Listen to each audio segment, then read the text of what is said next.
देश की बात में आपका स्वागत है। श्रीलंका के जिस हालात को आप देख रहे हैं, जिसकी खबरें आप रोज सुन रहे हैं, जिसे आप समझ रहे हैं, इसके बाद अपने देश में, हिंदुस्तान में, अपने भारत में कई सवाल यहाँ के स्थिति को लेकर भी उठने लगे। और आज कई लोग ये भी कह रहे हैं कि अगर भारत ने अपने आर्थिक नीतियों में बड़े बदलाव नहीं किए तो भारत का हाल भी एक दिन श्रीलंका जैसा हो सकता है। लेकिन क्या आपको पता है कि आज श्रीलंका जिस स्थिति में है, एक जमाने में भारत भी ऐसी स्थिति में था। और ये बात वर्ष 1991 की। उस समय भारत के फॉरेन रिजर्व में $1 बिलियन की इनिशियल मुद्रा ही बची थी। यानी उस समय भारत की आर्थिक स्थिति श्रीलंका से भी ज्यादा कमजोर थी, जो कि श्रीलंका के फॉरेन रिजर्व में अभी $2 बिलियन की विदेशी मुद्रा बची हुई है, जबकि उस समय भारत का फॉरेन रिजर्व $1 बिलियन सिर्फ था। और इतनी विदेशी मुद्रा में भारत 15 दिन का आयात ही कर सकता था सिर्फ। लेकिन इसके बावजूद तब हमारे देश के लोगों ने श्रीलंका के आम लोगों की तरह राष्ट्रपति भवन पर कब्जा नहीं कर लिया था, सड़कों पर दंगे नहीं हुए थे, और न ही प्रधानमंत्री कार्यालय को श्रीलंका के आम लोगों की तरह तहस नहस कर दिया था। ये भारत के लोकतंत्र की खूबसूरती है कि हमारे देश के लोगों ने संकट की स्थिति में भी देश और अपनी सरकारों का पूरा साथ दिया था और अपना विश्वास टूटने भी नहीं दिया था। और इसी विश्वास का नतीजा है कि आज भारत श्रीलंका और पाकिस्तान जैसे देशों से कई ज्यादा मजबूत स्थिति में है। आप ये भी कह सकते हैं कि भारत में लोग कभी वो हो ही नहीं सकता जो आज श्रीलंका में हो रहा है।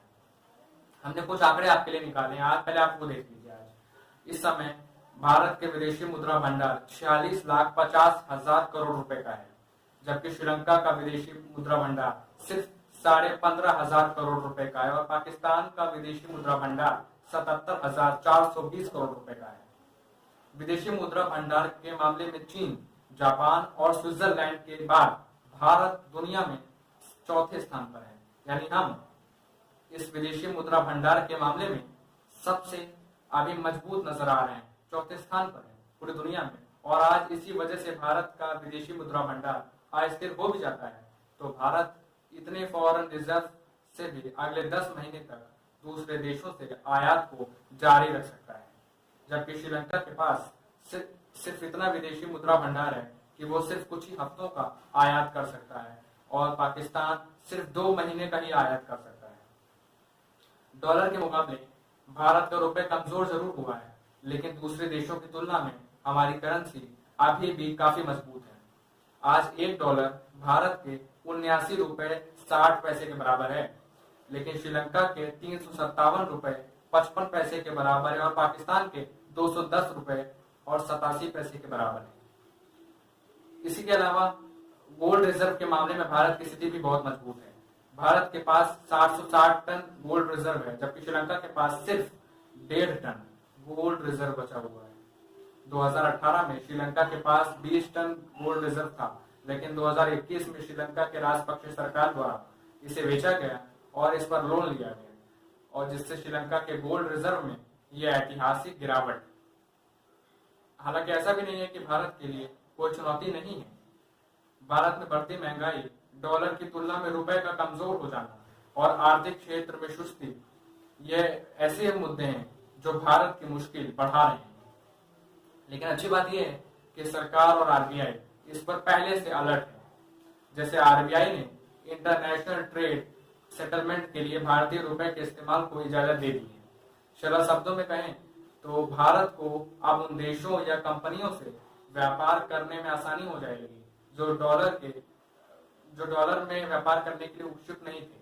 यानी जिनको ऐसा लगता था कि डॉलर में ये व्यापार नहीं हो, वो रुपए में कारोबार करना चाहते थे। जैसे रशिया और यूक्रेन युद्ध के बाद अमेरिका ने पूर्व के कई देशों पर डॉलर में रशिया के साथ व्यापार करने पर रोक लगा दी थी, और ऐसे में रुपए में व्यापार करने का विकल्प आने से ऐसे देशों से व्यापार करना और आसान हो जाता था।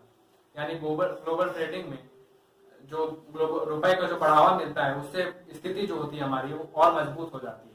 कहते हैं कि अगर पड़ोस में सब ठीक चल रहा हो तो अपने घर में भी शांति बनी रहती है, और पड़ोस में अगर अशांति है, अनिश्चितता का माहौल हो तो घर में भी चिंताएं बढ़ जाती हैं।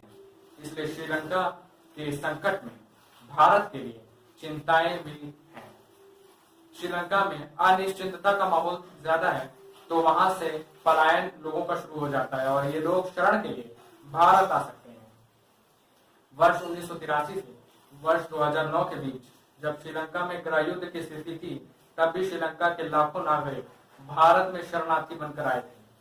इसके अलावा भारत में इस गृह युद्ध में अपने एक प्रधानमंत्री को भी खो दिया था। वर्ष 1991 में एलटीटीई के आतंकवादी ने पूर्व प्रधानमंत्री राजीव गांधी की हत्या कर दी थी।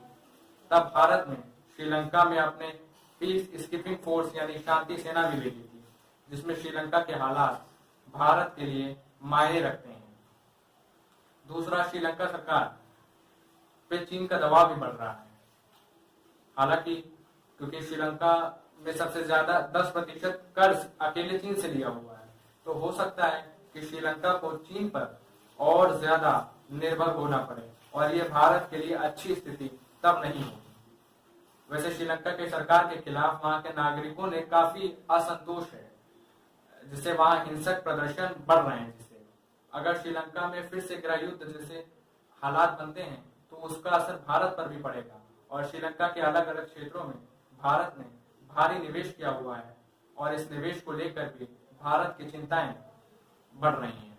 इस सब के अलावा श्रीलंका में राजनीतिक और आर्थिक अस्थिरता भी बढ़ने से भारत पर भी दबाव बढ़ रहा है। अकेले इस साल में भारत श्रीलंका को 24,000 करोड़ रुपए दे चुका है और श्रीलंका चाहता है कि भारत उसकी और आर्थिक मदद करे। वैसे इस पूरे संकट में भारत के लिए एक और चिंता है। इस समय भारत के सभी पड़ोसी देशों में राजनीतिक और आर्थिक अस्थिरता है जैसे, और श्रीलंका में सरकार के खिलाफ हिंसक माहौल है और आर्थिक अनिश्चितता भी है, वहाँ काफी बढ़ गई है। पाकिस्तान में भी आर्थिक अनिश्चितता का माहौल है और वहाँ शहबाज शरीफ हाल ही में नए सरकार का गठन हुआ है। नेपाल का भी विदेशी मुद्रा भंडार पहले की तुलना में काफी कम हो जा रहा है, जिससे नेपाल में कई जरूरी चीजों पर अब रोक लगा दी है। और अफगानिस्तान में भी तालिबान की बर्बर सरकार आने के बाद से भुखमरी और ऐतिहासिक रूप में ये बढ़ रही है। चीन भारत के इन तमाम पड़ोसी देशों का फायदा उठाना चाहता है और उन्हें एक छोटी मछली की तरह अपने जाल में फंसाकर निकल जाना चाहता है। आपके पड़ोस में जब कोई तनाव होता है तो उसका सीधा असर आप पर पड़ता है और यही बात सभी देशों पर लागू होती है। भारत के पड़ोसी देशों में अगर राजनीतिक और आर्थिक अस्थिरता बढ़ती है तो ये मुमकिन है कि इसका प्रभाव भारत पर भी पड़ सकता है। तो चलिए आज के लिए बस इतना ही। मिलते हैं आपसे जल्दी, तब तक के लिए खुश रहिए, सुरक्षित रहिए।